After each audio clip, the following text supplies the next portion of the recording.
Hello guys, welcome to Solving Masters, where we'll solve every mystery from a workbook. So guys, कैसे हैं आप सब? मैं आपका अपना कनिष्क प्रसाद लेकर आया एक नया वीडियो। और गाइस, आज हम कर रहे हैं हमारे केमिस्ट्री सीरीज का chapter number 7 which is hydrogen. So yes guys, ये बहुत ज़्यादा बड़ा चैप्टर नहीं है, इट इज़ वेरी इंपॉर्टेंट क्योंकि आगे आपको 9th 10th इस समय भी पढ़ना पड़ेगा। सो यस गाइस, सो ये चैप्टर इसमें ज़्यादा बड़ा नहीं दिया है, सो हम इससे बस 2 वीडियो में अच्छी तरह कवर कर देंगे। सो आज का वीडियो है part 1। Okay, so yes, let's get started. So guys, main जो हाइड्रोजन गैस है उसको किसने इन्वेंट किया था?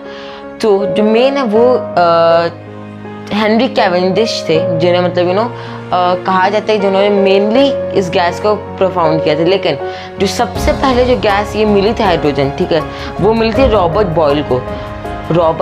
भले उनको पता नहीं था कि ये हाइड्रोजन गैस है, उन्होंने खोज कर दी थी, उन्हें पता भी नहीं था वो क्या था, ठीक है। सो लेकिन जो असली श्रेय जाता है इस इन्वेंशन का वो था हेनरी कैवेंडिश को, जिन्होंने इस हाइड्रोजन को एज एन एलिमेंट भी इस्टेब्लिश किया था कि हाइड्रोजन एक एलिमेंट है। एंड गाइस, जो हाइड्रोजन नेम है वो किससे आता है? वाटर मेकर से, ठीक है। ग्रीक वर्ड है hydrogen which means water maker. So guys, हम जानते हैं H2O किसका फॉर्मूला होता है? वाटर का ही होता है। सो इसीलिए हाइड्रोजन एक ग्रीक वर्ड है विच मीन्स वाटर मेकर, इसीलिए इसका नाम यही रखा गया। सो यस गाइस, इसका ऑकरेंस कब हुआ? Hydrogen does not exist in free state in atmosphere, however in sun and stars free hydrogen is a chief constituent. So guys, जो हाइड्रोजन होता है ना वो फ्री कंस्टिट्यूएंट, फ्रीली आपको कहीं नहीं मिलेगा। आपको कंपाउंड में मिलेगा, सिलिकेट्स में मिलेगा, ये सब में आपको मतलब एक क्या कहते हैं कंपाउंड में ही मिलेगा, ठीक है। और यही भैया देखेंगे जो स्टार्स होते हैं उसमें जो फ्री हाइड्रोजन का कंटेंट होता है वो सबसे ज़्यादा होता है। इसका मतलब क्या हो? फ्री हाइड्रोजन देखिएगा इस कुछ नहीं है, ये जो स्टार्स जो बने हुए रहते हैं वो उसमें मेनली क्या होता है? हाइड्रोजन रहता है। लेकिन उसके साथ ही कुछ और गैसेस भी होती है। मान लीजिए ये एक स्टार है, ठीक है, इसका हम कंपोजिशन देख रहे हैं। सो ये रफली मेरे को नहीं पता, ठीक है, मैं आपको एज एन एग्जांपल बता रहा हूँ। ये 90% हाइड्रोजन से बना हुआ है और बाकी जो 10% है वो और भी अलग गैसेस से बना हुआ है, ठीक है। तो इसमें जो चीफ कंस्टिट्यूएंट है वो क्या? हाइड्रोजन है, क्योंकि चीफ कंस्टिट्यूएंट इसलिए हाइड्रोजन क्योंकि इसमें सबसे ज़्यादा अबंडेंट यही गैस है। सो इसीलिए सो यस, ये ज़्यादा इसमें ऑकरेंस ज़्यादा कुछ नहीं है, बस यही आपको याद रखना है, ठीक है। और ये एक चीज़ आपको याद रखनी है, कहाँ पर यहीं पर बना देता हूँ। जो आपको चीज़ जो स्टेटमेंट याद रखना है वो ये है, every 9 gram of H2O has or contain 1 gram of H। मैं पे कंटेन इससे नहीं लिखूँगी, स्पेस नहीं यहाँ पे, लेकिन yes, every 9 gram of water has 1 gram of hydrogen। सो ठीक है, ये इम्पोर्टेंट चीज़ है, ये लर्न रखना आपको, ठीक है। हर 9 ग्राम पानी पे 1 ग्राम हाइड्रोजन होता है, ठीक है। सो ये आपको ज़्यादा याद रखना है, वो ज़्यादा कुछ नहीं है। यस, सो अब हम देखते हैं methods of preparing hydrogen bye displacement reactions. So guys, preparing hydrogen bye displacement reaction में जो एक स्टेटमेंट है वो क्या स्टेट करता है? एक्टिव और reactive metals displace hydrogen from cold water steam. इसका मतलब क्या हुआ? अगर कोई आपके पास रिएक्टिव मेटल है, मान लीजिए एक्स एक रिएक्टिव मेटल है, अगर आप उसको डिस्प्लेस करना चाहते हैं हाइड्रोजन से फ्रॉम इसके ऊपर, अगर मान एकदम ये हाईली रिएक्टिव है, एकदम हाईली रिएक्टिव, तो इसमें क्या है आप कोल्ड H2O प्लस करेंगे, ठीक है, कोल्ड वाटर। तो क्या बनेगा? ये अल्फा कुछ एलिमेंट बनेगा प्लस हाइड्रोजन हमें ऑब्टेन होगा, ठीक है। सो इससे क्या ये पता चलता है, अगर हम स्टीम या फिर cold water depending upon the nature of that element pass through करते हैं तो क्या मिलेगा? हमें एक कंपाउंड मिलेगा, ठीक है, या फिर एलिमेंट मिलेगा, साथ में हमें हाइड्रोजन गैस इवॉल्व होगी। सो गाइस, यही था। सो ये एज एन एग्जांपल था। अब हम यही देखते हैं by the action of steam और by the action of water और स्टीम ऑन मेटल, ठीक है। सो जैसे क्या एग्जांपल ले लेते हैं हम, चलिए पोटाशियम का, ठीक है।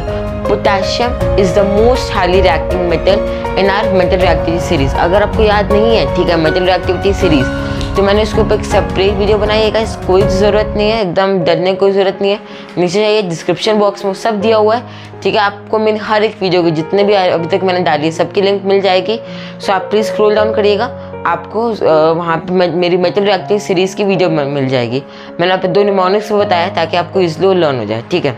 सो पोटेशियम जो हमारा हाईली सबसे मोस्ट रिएक्टिव होता है, सो उससे अगर जो पोटेशियम यहाँ पे H2O ऐड करेंगे तो क्या होगा भाई, क्या होगा, हमें यहाँ पे पोटेशियम हाइड्रोक्साइड प्लस क्या मिलेगा, हाइड्रोजन मिलेगा, ठीक है। जब हम पोटेशियम को पे वाटर डालेंगे तो हमें क्या मिलेगा, पोटेशियम हाइड्रोक्साइड मिलेगा, और क्या है, हाइड्रोजन डिस्प्लेस हो जाएगा। सो हमें क्या मिलेगा, हाइड्रोजन कैसे इवॉल्व हो जाएगी। चलिए, क्या ये बैलेंस रिएक्शन है, लेट्स सी नहीं है। यहाँ पे 3 हाइड्रोजन, यहाँ पे 2 हाइड्रोजन है। सो मैंने बैलेंसिंग का भी एक वीडियो बनाया है, सो आप उस पर देख सकते हैं, ठीक है।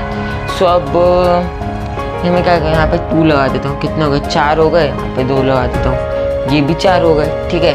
सो ये 2 हो गए, ये हो गए, तो 2 ऑक्सीजन, 2 ये हो गए, हमारा बैलेंस हो गया। चलिए, सो यस, सो एक ये एग्जाम्पल था। अब ये जो वाटर डाला है ना हमने, वाटर, ये क्या होना चाहिए, मतलब स्टीम होना चाहिए कि कोल्ड वाटर होना चाहिए, कुछ सोचिए, थोड़ा दिमाग लगाइए। अब देखिए गाइस, आप बताइए, एकदम हाईली रिएक्टिव ये नेचर है, अगर इस पर गर्म पानी डाल दोगे तो क्या होगा। ऑलरेडी इस पानी को आपने हीट किया हुआ, काइनेटिक एनर्जी ज़्यादा है उसमें, ऊपर से आप वो किस में डाल रहे हो, एकदम सबसे हाईली रिएक्टिव मेटल ना, उस पर डाल रहे हो, तो खुद ही सोच सकते हो, बम, एकदम ब्लास्ट हो जाएगा, ठीक है। सो गाइस, इसको प्लीज़ घर पे ट्राई ना करिएगा, ठीक है। सो इसलिए हम इस पर कोल्ड वाटर डालते हैं ताकि कोई ब्लास्ट ना हो, और यह एक सेफ रिएक्शन की तरह है, लेकिन तब भी घर पे इसको यूज़ मत करिएगा। वैसे पोटेशियम तो घर पे मिलेंगे भी नहीं, ठीक है। सो जो पोटेशियम का है ना, उसको वाटर में ही स्टोर किया जाता है, कोल्ड वाटर में। जैसे इसको एयर में निकालते हो, क्या है, कैच कर देता है फायर, और उसी समय बर्न डाउन हो जाता है पूरा, सोचिए, एकदम जैसे ही निकालते ही। सो इसीलिए खरीदेगा भी मत ये सब, ठीक है।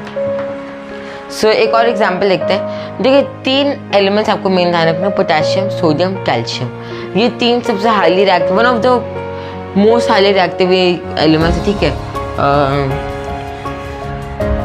सो ये these are one of the most 3 highly reactive elements, ठीक है। इसलिए मैं इन पे एम्फसाइज कर रहा हूँ।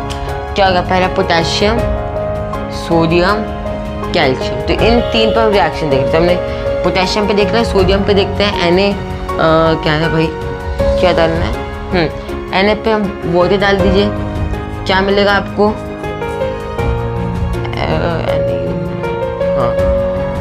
सोडियम हाइड्रोक्साइड प्लस हाइड्रोजन मिल जाएगा। वहीं फिर से इसको बैलेंस करिए, 2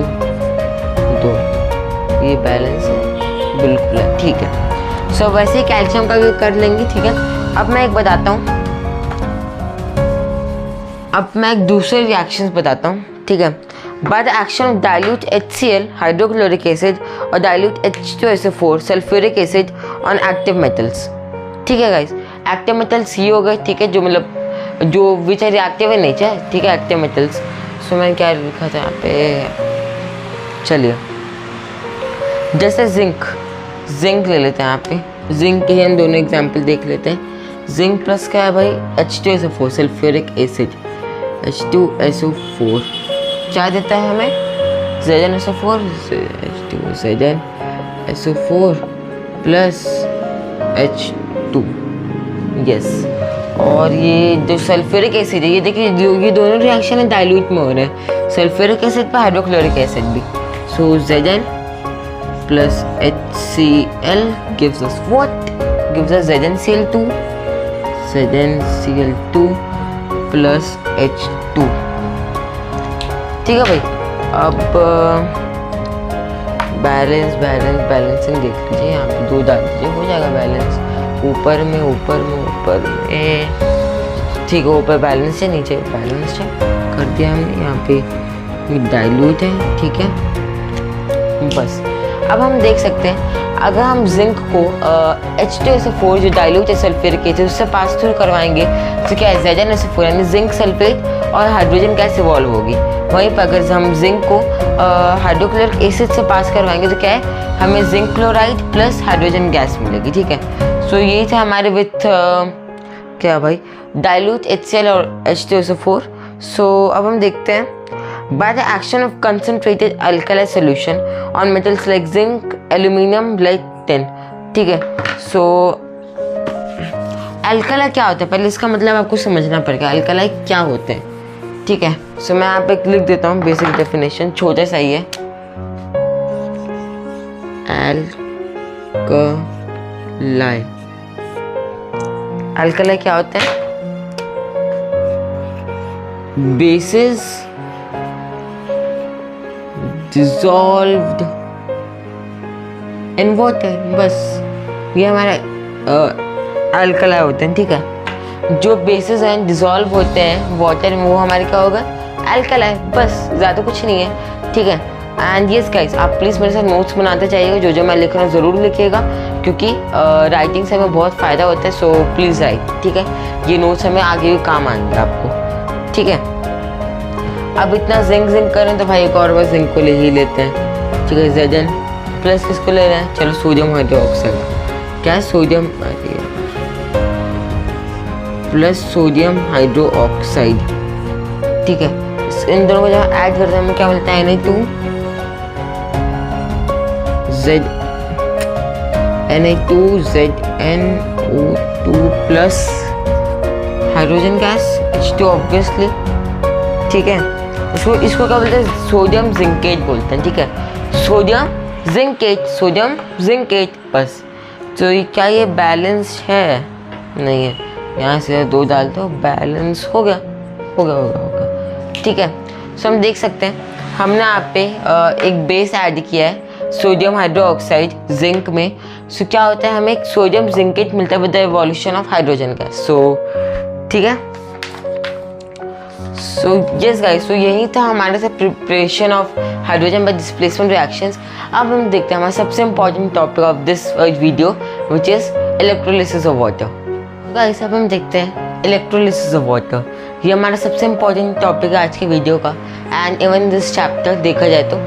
so guys first of all sorry for this diagram, मैंने एकदम रफ डायग्राम बनाया है। ठीक है, आप भी ज़रूर बना लो कॉपी में ताकि क्या है आपको एक बार पता चल जाएगा कैसे बनता है। ठीक है, एग्जाम में बहुत काम आएगा फिर। सो बेसिकली क्या होता है कि अपैरेटस रहता है ऐसे टाइप का, स्पेशल अपैरेटस आते हैं। ठीक है, जिसमें ये इलेक्ट्रोड्स होते हैं। ठीक है, इलेक्ट्रोड्स हमें प्लैटिनम के इलेक्ट्रोड्स दिए हुए रहते हैं, एक होता है एनायन एक होता है कैटायन। ठीक है, सो यहाँ पे मैंने गलत लिख दिया आई गेस, एनायन होता है नेगेटिव, कैटायन होता है positive. I am really sorry about that. So yes, so anion होता है नेगेटिव, कैटायन होता है पॉजिटिव। याद करिए एनायंस कैटायंस, बस नहीं याद आ रहा है डोंट वरी, डिस्क्रिप्शन बॉक्स में जाइएगा, मेरी वीडियो स्क्रॉल डाउन करिएगा और जो चैप्टर में है मतलब आप उसको एक बार देख लीजिएगा। ठीक है, सो यस, सो ये जो हमारा वाटर रहता है ना, कहते हैं एसिडुलेटेड रहता है। एसिडुलेटेड रहता है क्यों? क्योंकि इससे क्या है ना ईजिली ब्रेक डाउन हो सकता है। और वो कौन से एसिड रहता है? H2SO4 यानी sulphuric acid, sulphuric acid 2SO4। ठीक है, तो ये एसिड रहता है। सो ये नीचे इसका स्विच और इलेक्ट्रिसिटी प्रोवाइड करने के लिए सब स्विच दिया हुआ है, इसको छोड़ दीजिए आप। सो ये मेन ये रहता है, बस आप ना ये याद रखें लेफ्ट साइड नेगेटिव होता है राइट साइड पॉजिटिव होता है। एक सर्कल बना दीजिएगा, ऐसे ब्ला ब्ला लाइन्स खींच दीजिएगा, प्लस ब्ला ब्ला ब्ला हो जाएगा। सो जब हम वाटर को ब्रेक डाउन करते हैं, ये जो फ्लास्क रहता है ना ये फिल्ड रहते हैं विद वाटर। ठीक है, ये से रिलेटिव वाटर फिल्ड रहते हैं और उसको इन्वर्ट करते हैं ना इलेक्ट्रोड्स के ऊपर। तो जब जैसे इसको करंट इलेक्ट्रोड प्रोवाइड करते हैं, करंट ठीक है इलेक्ट्रिसिटी जैसे प्रोवाइड करेंगे तो क्या ये चालू कर देते हैं क्या डिकम्पोजिंग H2O। वहीं हम नोटिस करेंगे अनायन पे हमेशा H2 यानी हाइड्रोजन कलेक्ट होते हैं, वहीं कैटायन पे हमेशा ऑक्सीजन कलेक्ट होते हैं। ठीक है, सो क्यों ऐसा होता है? बस होता ही होगा यार, कुछ तो रीज़न होगा ही। ठीक है, अनायन पे हाइड्रोजन, देखिए इस सिंपल टेस्ट रहते हैं करने के लिए, आपको याद रखना अनायन यानी हाइड्रोजन, कैटायन यानी ऑक्सीजन। ठीक है, सो मतलब उल्टा है, जैसे H+ होता है तो इसका अनायन हो गया नेगेटिव और ये O- होता है तो क्या हो गया ये कैटायन हो गया पॉजिटिव। सो बस वो बेसिकली जो चार्जेस अट्रैक्ट करती हैं वो सब का खेल रहता है यहाँ पे कुछ, ठीक है। सो मेन यहाँ पे देखना, अगर यहाँ पे ये कैटायन होता है यहाँ पे इलेक्ट्रोड, ठीक है, सो यहाँ पे ऑक्सीजन आता है, ठीक है, वहीं पे यहाँ पे अनायन होता है, यहाँ पे क्या हाइड्रोजन आ जाता है, लेकिन अभी के लिए ये है। सो जैसे हम डिकम्पोज करते हैं तो हम देखेंगे, नोटिस करेंगे कि नेगेटिव वाले पे हाइड्रोजन गैस बन रही है और पॉजिटिव वाले पे ऑक्सीजन गैस। सो क्या वो डिस्प्लेस करता है वाटर को, ये दोनों गैस डिस्प्लेस करती है वाटर को और फिर ये ऐसे इस प्रोपोर्शन में आ जाती है, ठीक है। सो अब हम बुक से डेफिनेशन पढ़ लेते हैं। टर्म्स दिए हुए हैं कुछ इसके बारे में। सो टर्म्स को एक बार दिमाग में रखना है, ठीक है। Electrolysis, it is a process in which electric current is pass to an aqueous solution of a compound resulting in a chemical change. Thus, during electrolysis, a chemical change brought about chemical electric energy. So यहाँ पे देख रही है chemical change हो रहा है electric energy की वजह से, बस वही होता है electrolysis. Breaking down of water with the help of electricity, that is called electrolysis. ये बेसिक डेफिनेशन है, ठीक है। Electrolyte, it is an aqueous solution और molten state of a compound which conducts electric current through it because it is free mobile ion. तो ये क्या था electrolyte, equal solution. ये जो इक्वल सोल्यूशन है हमारा, ये हमारा इलेक्ट्रोलाइट है, क्योंकि ये क्या है, एक तो पहले एसओडी लेते जाए, दूसरा ये सिर्फ वाटर के लिए नहीं होता है ना इलेक्ट्रोलिसिस, और भी सब्सटेंसेस के लिए होता है, ठीक है। सो जो इक्वल सोल्यूशन वो होते हैं जो मतलब लिक्विड फॉर्म में होता है, मॉल्टन स्टेट में होते हैं, जिनका हम ब्रेक डाउन करते हैं। Electrodes, two conducting poles placed in an electrolyte such that current enters and leaves through them are called electrodes. Generally, they are made up of metals or graphite. These are two electrodes called anode and cathode. तो ये क्या है कि जो electrodes होते हैं इससे conduction place होता है, इससे ही कंडक्शन होता है, ठीक है। सो ये क्या है, ये ग्राफाइट का बनता है अपने, फिर ये मेटल्स के कोई भी प्लैटिनम भी चलता है ना, और भी रहता है मेटल्स, ठीक है। सो बेसिकली इससे ये कंडक्ट होता है, ठीक है, ये पूरा प्रोसेस इससे डिकम्पोज होता है। So anode, the electrode connected to the positive terminal of battery is called anode. Cathode, the electrode connected to the negative terminal of the battery is called cathode. So cathode किससे रहता है भाई, connected negative से। सो यहाँ पे I guess मैंने, sorry guys, मैंने थोड़ी गलती करी डायग्राम में, यहाँ पे आना था नेगेटिव, यहाँ पे आना था पॉजिटिव। सो कोई बात नहीं, इतना आप देखते नहीं है, ठीक है, ये सब डायग्राम में देखते नहीं, मेन यही रहता है। बट चल मैं अगर बना देता हूँ, यहाँ पे हो जाएगा negative,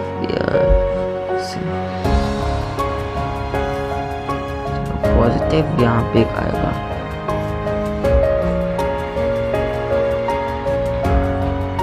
I am sorry guys, I am literally sorry about, मैं थोड़ा हड़बड़ी में बना दिया। सो क्या पॉजिटिव किससे रहेगा, नेगेटिव टर्मिनल से कनेक्टेड रहेगा, और नेगेटिव किससे रहेगा, पॉजिटिव टर्मिनल से कनेक्टेड रहेगा, ठीक है। सो यस, अब हम देखते हैं इतना ही इलेक्ट्रोलिसिस ऑफ वाटर, ठीक है, ज़्यादा कुछ नहीं है, आपको बस बेसिक ध्यान रखना है। एंड नाउ हम देखते हैं laboratory preparation of hydrogen. So guys, laboratory preparation of hydrogen. So मैं आपको पहले एक डायग्राम दिखाता हूँ। आई एम वेरी सॉरी अगर आपको ना दिख पाए, बट ट्राई करिए देखने का, आई होप दिख जा रहा होगा, तो जूम में कर देता हूँ। चलिए, आई होप आपको दिख गया होगा, ठीक है।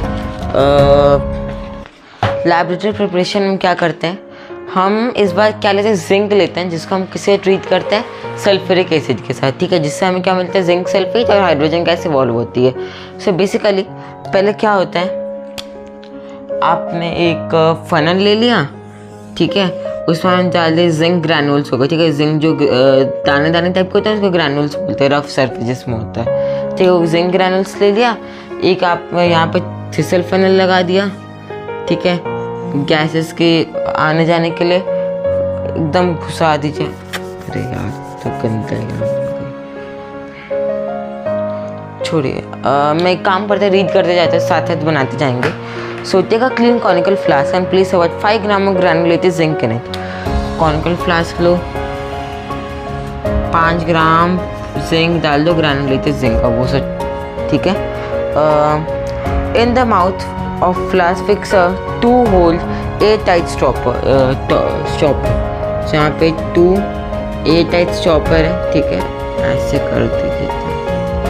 डायग्राम को अकॉर्डिंग ये थोड़ा छोटा होगा, ठीक है, ठीक है भैया, कर दिया हमने।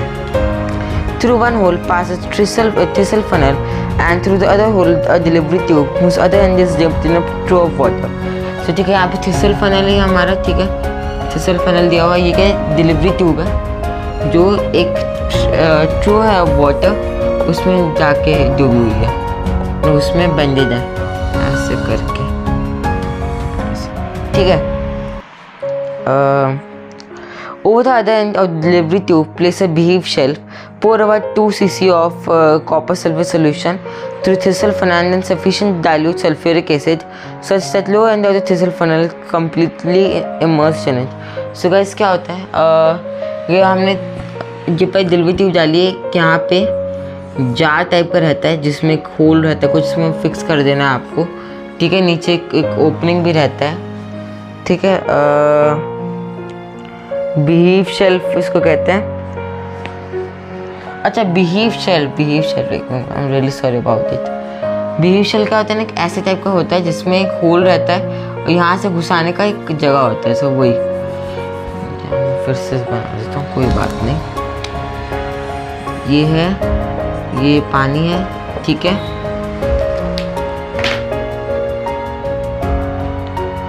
यहाँ पे बिहीव शेल्फ है, सर्कल टाइप का रहता है, उसमें यहाँ पे खोल रहता है. तो इसमें क्या डिलीवरी ट्यूब घुसा दीजिए, ठीक है. इसके ऊपर जार रख दीजिए, ठीक है. ओपनिंग यहाँ से है. सो इससे ना कॉपर सल्फेट सोल्यूशन डालिए.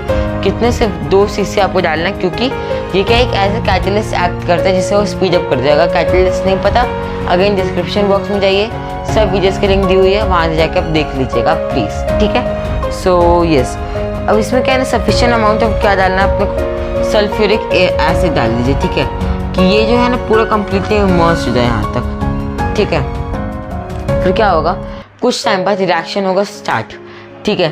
तो यहाँ से क्या है, जो इवॉल्व होगी गैस हाइड्रोजन, वो यहाँ से जाते जाते बिहेव शेल्फ में आएगी, ठीक है. बिहेव शेल्फ से जो होल है, टाइनी होल, से क्या है, ये फिल्ड है ना, ये ठीक है, ये वाटर से फिल्ड है, ये वाटर से फिल्ड है, वाटर. बट जैसे ही हाइड्रोजन गैस आएगी, क्या इसको डिस्प्लेस करना चालू करेगी, तो धीरे धीरे धीरे धीरे धीरे धीरे कर करके पूरा इसको हटा देगी वाटर को, ठीक है. तो क्या हो जाएगा, यहाँ पे सिर्फ H2 आ जाएगा. इसको आप ध्यान से एक नीचे फ्लैश जिसका कवर है तो वो लगा दीजिएगा. और फिर आप कैसे टेस्ट कर सकते कि हाइड्रोजन गैस रिवॉल्व हुई है, क्या करें आप, इसके लिड को पहले एकदम इस एक्सपेरिमेंट से दूर ले आए, ठीक है. और एक मैच बॉक्स का एक मैच स्टिक जलाएं, ठीक है. दूर क्यों लेकर आए इस एक्सपेरिमेंट से, क्योंकि हम नहीं चाहते इसके आजू बाजू कोई भी हीट एनर्जी आए, ठीक है. ये बहुत ही बड़ा प्रिकॉशनरी स्टेप है, ठीक है. सो ले आके आप उस मैच स्टिक को बर्न करें और इसके कवर को खोलते उसके सामने ले आएँ, ठीक है. तो आप नोटिस क्या करेंगे, पॉप साउंड के साथ वो क्या है, मैच स्टिक लाइट आउट हो जाती है, ठीक है, पुट ऑफ हो जाती है वो लाइट.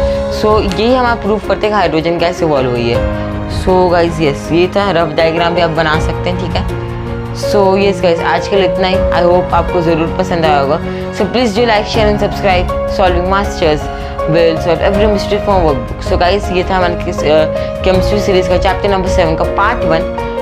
अभी ट्रेलर बाकी है, सॉरी अभी पिक्चर बाकी है मेरे दोस्त, और पार्ट 2 मैं लाने वाला हूँ, ठीक है. वो मे बी स्लाइटली ज़्यादा बड़ा होगा video, but don't worry guys, हम ऐसे ही मस्ती के साथ सब चैप्टर खत्म करेंगे. So this Kanishk Prasad signing off. Bye bye, thank you.